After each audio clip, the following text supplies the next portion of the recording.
শিবপুরের বাসিন্দা। স্ট্রেট উনি আমাদের সাইবার ক্রাইম থানাতেই আসেন এবং সাইবার ক্রাইম থানাতে এসে কমপ্লেন করার পর আমরা কেসটা শুরু করি। বিশাল শুধু যে এই ক্রাইমটা করেছে তাই না, ওর ডিরেক্ট বেনিফিশিয়ারিও বটে। ডিরেক্ট বেনিফিশিয়ারি মানে ওর অ্যাকাউন্টেই প্রায় 6,65,000 টাকা গেছে।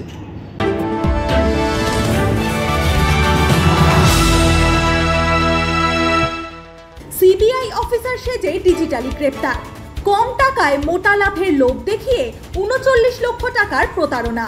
হাওড়ায় সাইবার অপরাধের জাল যেন দিনের আলোয় ফাঁস হয়ে পড়ছে একের পর এক। ঘটনাটি হাওড়ার।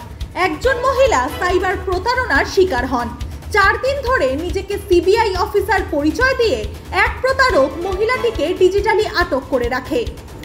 15 থেকে 19 এপ্রিল প্রতিদিন ভিডিও কল চালু রেখে চলতে থাকে মানসিক চাপে রাখার খেলা, আর তারই ফাঁকে হাতিয়ে নেওয়া হয় 27 লক্ষ টাকা। বি গার্ডেন থানায় অভিযোগের পর তদন্তে নামে সাইবার পুলিশ। একাধিক ট্রানজাকশন ট্র্যাক করে অবশেষে কানপুরে গিয়ে গ্রেপ্তার করা হয় মূল অভিযুক্ত বিশাল সিংকে।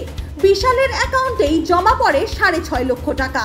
ডিসিপি বিশপ সরকার জানিয়েছেন, অভিযুক্ত এখন পুলিশের 8 দিনের রিমান্ডে।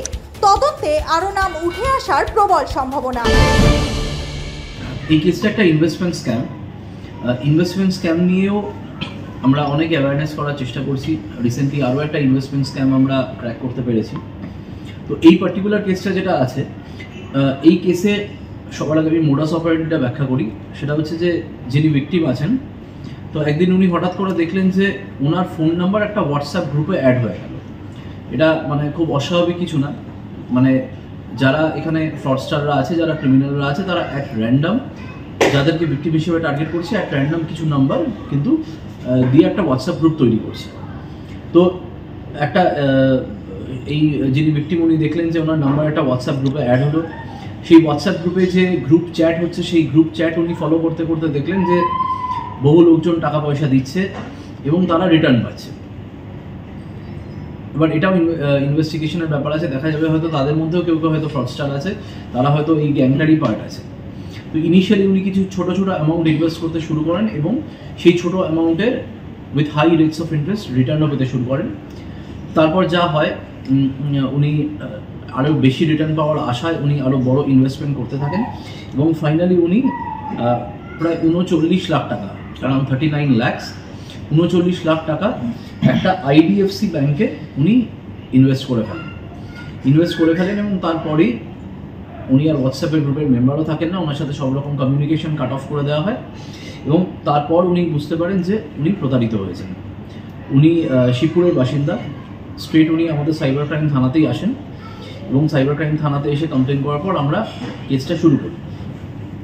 এখানে একটা যেটা একটু প্রবলেম হয়ে যায় সেটা হচ্ছে যে এই টাকাটা উনি দিয়েছিলেন অনেক আগে, প্রায় মার্চ মাসের লাস্ট উইকে উনি টাকাটা দিয়েছিলেন, কিন্তু উনি আমাদের কাছে কেসটা করেন মে মাসের মাঝামাঝি। তো ফলে যেহেতু যে গোল্ডেন পিরিয়ডটা আছে, আমরা অনেকটা পিরিয়ড নষ্ট, মানে আমরা কাজ করতে পারিনি। তো অ্যাজ আ রেজাল্ট আমরা হোল্ড প্রায় কিছুই করতে পারিনি, মানে এই 39 লাখ টাকার মধ্যে মাত্র 2,000 টাকা আমরা ইনিশিয়ালি হোল্ড করতে পেরেছিলাম। তো তাই জন্য আমরা এই কেসে টাকা রিটার্নের চেয়েও বেশি আমরা গ্যাংটাকে হিট করতে আমরা বেশি জোর দিই। এই জোর দেওয়ার সময় ইয়েতেই আমরা এই সুরজিৎ কুমার বলে একে আমরা অ্যারেস্ট করতে পারি। সুরজিৎ কুমার অ্যারেস্ট হয়েছে দিল্লির উত্তমনগর পিএসের আন্ডারে, ওখান থেকে আমাদের টিম গেছিল। সুরজিৎকে কোর্টে প্রডিউস করা হলে ওকে মোট 6 দিনের পিসি দিয়েছে। আগেন সুরজিৎও স্বীকার করেছে যে ওই টিমের মেম্বার। বাকি টিমের কারা আছে তাদেরকে আমরা এবার ইনভেস্টিগেট করে বার করার চেষ্টা করছি। অন্যদিকে আর এক মহিলাকে ফাঁদে ফেলে নেওয়া হয়েছে 39 লক্ষ টাকা। দিল্লির উত্তমনগর থানার হোয়াটসঅ্যাপ গ্রুপে যুক্ত করা হয় তার নম্বর। প্রতিদিন সেখানে কম বিনিয়োগে বেশি মুনাফা, এই লোভ দেখিয়ে প্রচার চালানো হয়। লাভের আশায় একে একে প্রায় 39 লক্ষ টাকা পাঠিয়ে দেন মহিলা। তারপরই তাকে গ্রুপ থেকে সরিয়ে দেওয়া হয়। মে মাসে অভিযোগ জমা দিলে তদন্তে নামে সাইবার টিম।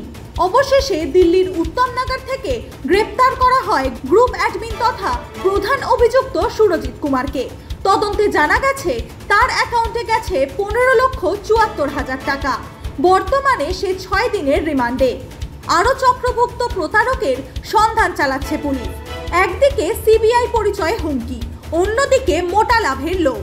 সাইবার অপরাধের রূপ বদলাচ্ছে, কিন্তু ফাঁদ একটাই, আপনার তথ্য আপনার বিশ্বাস। পুলিশের বার্তা, সচেতন থাকুন। সন্দেহজনক কল বা গ্রুপ দেখলেই রিপোর্ট করুন। এই দুটো কেসের মধ্যে প্রথম কেস আমরা যেটা ব্রিফ করব, এটা কেসটা অ্যাকচুয়ালি হয়েছিল আমাদের যে AJC Bose B garden PS আছে, সেই এজেসি বোস বি গার্ডেন থানায়। তারপর কেসটার গ্র্যাভিটি বুঝে এটা আমরা আমাদের স্পেশালাইজ সাইবার থানা আছে, সেই সাইবার থানায় আমরা কেসটা ট্রান্সফার করি। এটা যেটা আছে, এটা একটা ডিজিটাল অ্যারেস্টের কেস আছে। আমরা এর আগেও ডিজিটাল অ্যারেস্টের কেসে অ্যারেস্ট করেছি আর অ্যারেস্ট করে প্রেস ব্রিফ করেছি। ব্রিফ করার মূল কারণ যেটা, সেটা হচ্ছে আপনাদের মাধ্যমে আরেকটু সচেতনতা করা। তো এইটা যে কেসটা আছে সেটা হচ্ছে যে একজন ভিকটিম মহিলা, এক্ষেত্রে ভিকটিম প্রায় 4 দিন ধরে 15 এপ্রিল থেকে শুরু করে 19 এপ্রিল 4 দিন ধরে উনি সোকল্ড ডিজিটালি অ্যারেস্টেড ছিলেন। ওপারে যিনি ফ্রডস্টার যে ছিল আর কি, সে নিজেকে সিবিআই অফিসার বলে পরিচয় দেয় এবং একে ডিজিটালি অ্যারেস্ট করে রাখে। তারপর কোটাক মাহিন্দ্রা ব্যাংকের একটা অ্যাকাউন্ট দেয় এবং সেই অ্যাকাউন্টে ফাইনালি এই মেয়েটা প্রায় 27 লাখ টাকা উনি দিয়ে দেন যে ভিকটিম আছেন। এই 27 লাখ টাকার মধ্যে তারপরে 4 দিন বাদে যখন এই অ্যারেস্টের প্রসিডিওর ভিকটিম বুঝতে পারেন যে তিনি প্রতারিত হয়েছেন, ইনি এজেসি বোস বি গার্ডেন থানায় যান। ইমিডিয়েটলি এফআইআর করা হয় এবং তারপর গ্র্যাভিটি বুঝে এটা সাইবার ক্রাইম থানায় আমরা ট্রান্সফার করি। অলরেডি আমরা এই কেসে 2 লাখ টাকা মতো আমরা রিফান্ড করতে পেরেছি ভিকটিমকে।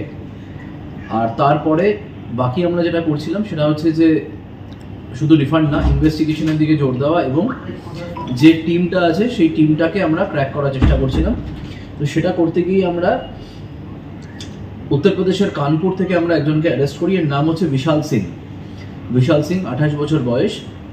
তো বিশালের একটা গ্রুপ আছে, সেই গ্রুপটাকে আমরা এখন অবধি বাকি আর কাউকে আমরা অ্যারেস্ট করতে পারিনি। বিশালকে এনে আমরা মোট 8 দিনের পিসি পেয়েছি। এই পিসি পিরিয়ডে আমরা চেষ্টা করব বাকি নামগুলো নেওয়ার। বাট বিশাল স্বীকার করেছে যে ওই বেসিক্যালি এই গ্রুপের মাথা আছে।